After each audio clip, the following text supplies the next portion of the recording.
Hola a todos. Hoy voy a explicar algo sobre la crisis de 2021 y lo que viene en 2022 hasta 2025. Algo que a priori parece complejo y que realmente lo es. Estamos viendo que mucha gente habla de crisis y sin embargo las bolsas siguen subiendo, hay inversión de capital en inmuebles, parece como si hubiera dos mundos diferentes. Lo primero que vamos a hacer va a ser saber de dónde venimos, de dónde llega el proceso este de crisis. Todo el mundo sabe que en 2008 hubo una crisis muy fuerte, se habló de una crisis de 10 años y como vemos en anuncios de 2016, 2017, 2018, incluso 2019, la crisis se presumía que iba a terminar. Lo cierto es que hubo países que habían hecho sus deberes a nivel económico y financiero y otros que no, que ya venían con déficit. Entraban con déficit en una situación donde el COVID ha sido un acelerador, realmente ha sido un crisol que ha multiplicado el efecto a todos los niveles, incluido el nivel económico. Y eso es lo que os voy a explicar en este vídeo. ¿Qué va a pasar en el futuro? ¿Por qué parece que haya un mundo de crisis y un mundo sin crisis? ¿Hay crisis o no hay crisis? ¿Y cuándo va a comenzar?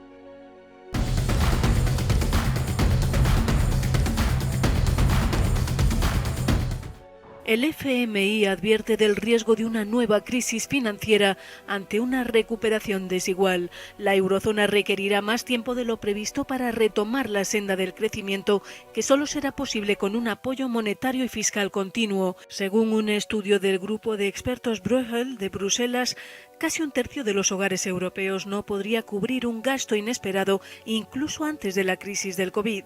Los países del sur de Europa tienen los hogares financieramente más frágiles.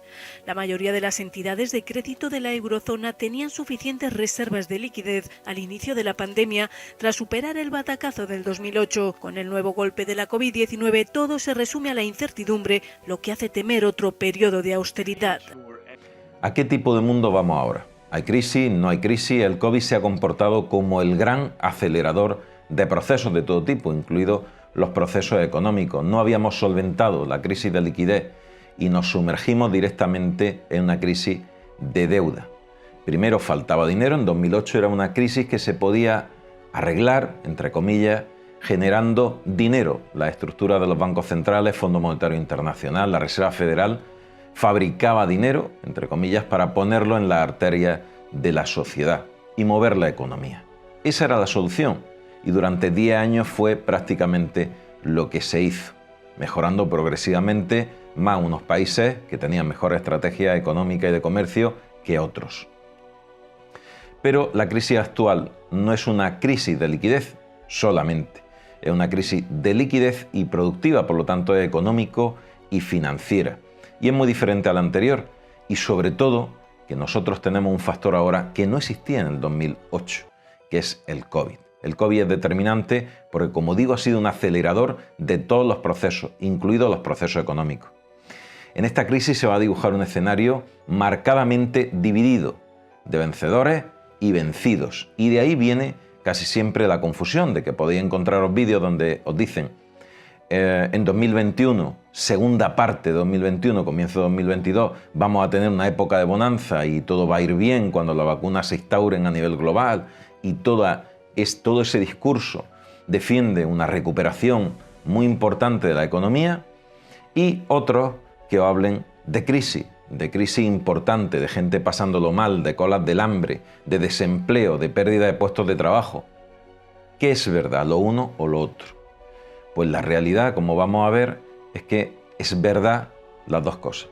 Vencedores van a ser aquellos que tengan liquidez, que tengan dinero para soportar la presión de crédito, aquellos que puedan pagar sus deudas, el endeudamiento de los años previos, o que tengan solvencia suficiente, no tengan deuda y sigan teniendo ingresos.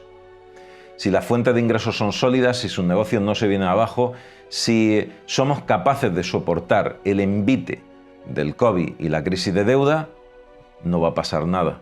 Son los vencedores. Esas personas seguramente van a encontrar muchísimas oportunidades de crecimiento porque tienen capacidad financiera, tienen capacidad de abordar nuevas oportunidades. Ahora, justo en el mismo mundo, en el mismo escenario, en el mismo momento, en el mismo tiempo, se sitúa un cambio radical donde un gran grupo de personas pierden su empleo, no tienen horizonte de trabajo, tienen que vivir de subsidios que llegan tarde, mal y nunca, y evidentemente cae abruptamente su nivel de vida en medio de un aumento de la presión fiscal, en medio de caída de sectores enteros y en medio de la incertidumbre de no saber cuándo va a ser el punto y final de la COVID-19, siguiente ola, y que eso pueda precipitar aún más la caída. Todo ello en conjunto dibuja dos escenarios muy diferentes, radicalmente diferentes y opuestos, con una brecha tremenda. Ese cambio radical donde la crisis se está asentando en una parte sesgada de la sociedad es lo que va a marcar en todo el mundo el proceso económico. Crisis de deuda, donde la presencia de los bancos centrales es prioritaria. Son los que están determinando las políticas generales, están aconsejando y generando dinero, fabricando dinero. Estamos en el momento histórico de mayor liquidez conocida. Y paradójicamente estamos pasando de un libre mercado a un proteccionismo, donde se darán alianzas especialmente privilegiadas. Vemos cómo Alemania ha exportado más a China por primera vez en la historia que a los Estados Unidos, o las relaciones especialmente ligadas entre China y la India, o Europa y Estados Unidos. Prueba de ello son los problemas con las vacunas y el abastecimiento que, dependiendo de Estados Unidos, ha sufrido Europa.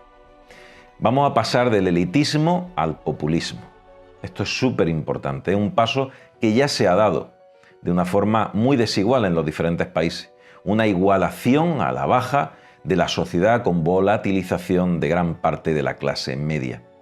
Pasamos de una era del poder del capital a una era del poder del valor estratégico del trabajo, que no del trabajador, que va a ser relegado a un segundo o tercer plano. La capacidad productiva y el desarrollo, el desenvolvimiento para producir en un momento determinado, como hemos visto durante el COVID, va a tener un primer plano relevante. Pasamos también de los estímulos financieros y las primas a un mundo marcado por la renta básica. Para mí es más importante que no me des pescado más que me enseñe a pescar. Pero esto no sucede con la renta básica. La renta básica supone igualar a la baja un conformismo y una desincentivación por parte del gobierno hacia la sociedad. Toma un papel prioritario el gobierno, sin permitir el motivo o la motivación para que las personas progresen. Una falta de horizonte para gran parte de la juventud y un caldo de cultivo de un submundo y una economía sumergida. El motivo es que la renta básica no sirve para vivir bien y vivimos acostumbrados a vivir bien. Eso induce a una actividad sumergida. Ya lo estamos viviendo. Gente que cobra la ayuda y además está trabajando. Estamos presenciando la imposición del globalismo a la par que se da un localizacionismo de cierta área.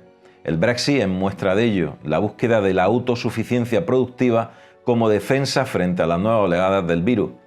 Muestra de lo mal que ha sentado la globalización a Europa, sin capacidad de gestión productiva de vacunas porque las materias primas dependen de la India en su mayor parte y las estrategias productivas vienen marcadas por los Estados Unidos. Pasamos de un mundo de unificación de políticas monetarias y fiscales, donde la deflación va a dar paso a la inflación. España es un caso particular que no escucha al Fondo Monetario Internacional ni los bancos centrales en cuanto a la línea de políticas fiscales de ayuda y, sin embargo, se ha hecho dependiente de la inyección de capital externo, lo que nos sitúa en una posición estratégicamente mala de solemnidad, posicionándonos en el pelotón de cola para la recuperación económica y financiera. ¿Cuál va a ser el futuro económico inmediato? Absolutamente paradójico. Habrá una crisis para unos muchos y un momento magnífico inversor para otros pocos. No hay dinero y hay un desempleo terrible, pero el sector inmobiliario empieza a activarse como hacía años no se veía. No hay dinero, pero los artículos de lujo se venden. No hay dinero, pero la inversión en bolsa se dispara. Vamos a un mundo de más riqueza selectiva y más pobreza global. Motivo por el que si alguien defiende que vamos a una crisis salvaje, tiene razón. Y si alguien defiende que vamos a un escenario idílico económicamente, también tiene razón. Sobre todo a partir de la segunda mitad de 2021 y comienzos de 2022. La pregunta clave es ¿quién va a estar en el escenario de crisis y quién va a estar en el escenario idílico de bonanza. La coexistencia de una crisis de liquidez desviada o sostenida en manos de las grandes administraciones y no en la calle, por un lado está conteniendo la inflación y por otro ha creado dos escenarios económicos diferentes, que se ven más amortiguados en países donde se ha adoptado política de ayuda fiscal y se han acentuado en aquellos países donde la fiscalidad se ha implementado. Esa es la gran brecha, esa es la gran situación paradójica. Por eso quien habla de deuda puede argumentarlo perfectamente y quien habla de bonanza puede argumentarlo perfectamente. La realidad es que están coexistiendo las dos situaciones y posiblemente se mantenga durante mucho tiempo, exactamente el tiempo que estamos endeudados, en el escenario económico mundial.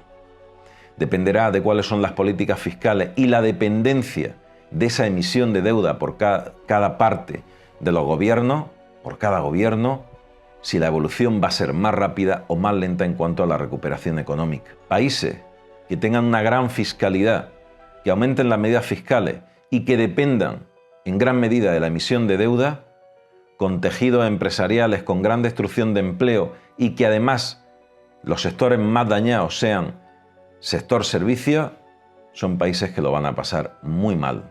Caso de Italia, España, Grecia o Portugal. Espero que el vídeo haya aclarado cuál es la situación. Ahora pensad cada uno de vosotros si vais a caer en el lado de la crisis o en el lado de la bonanza. Depende de cómo estén vuestras arcas, de cómo estén vuestros ahorros. Sobre todo depende de eso, de vuestro nivel de endeudamiento. Por eso siempre he aconsejado que no es momento de endeudarse y sí es momento de ahorrar, salvo que tengáis gran liquidez y entonces tenéis un sinfín de oportunidades de inversión para multiplicar esa riqueza. Dos situaciones diferentes, dos escenarios diferentes que se dan a la vez. Espero que el vídeo haya gustado. Si es así, por favor, suscribiros al canal. Os mando un fuerte abrazo. Hasta pronto.